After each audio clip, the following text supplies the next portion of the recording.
David Benscotter and E.J. Brandt are on the hunt. It might be here. Let's stop right here. Let's stop right here. Okay, can you take the GPS coordinates right here? The target?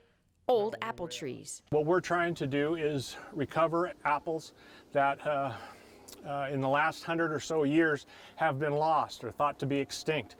There were once at least 17,000 named apple varieties in North America. Trees planted by homesteaders who relied on them to survive. Now, less than 1/4 of those remain. Experts call the missing ones lost apples. But some of these lost apples are still growing. It's finding them that's the challenge.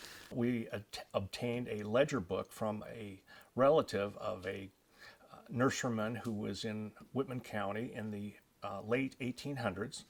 And in that ledger book were a number of receipts. Pairing names on receipts with old property maps, E.J. Brandt tracked down a lost variety called the red mallard at the edge of a wheat field in Troy, Idaho. The last known instance of this apple was in 1901.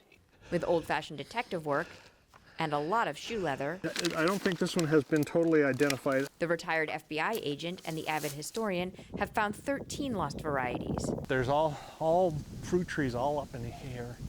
But it's a race against time as aging trees are dying or being cut down before they can be preserved. That preservation work takes place here, nearly 400 miles away in Molalla, Oregon.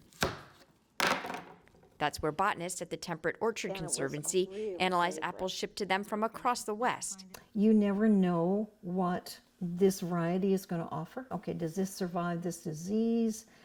Is this tough enough to survive a hard winter?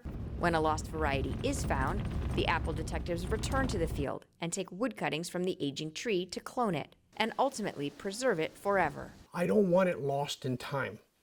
I want to give back to the people so that they can enjoy what our forefathers did. For these apple detectives, each tree a piece of living history, holding stories from the past Hi, baby. How are you doing? and a promise for the future. Gillian Flackis, Associated Press.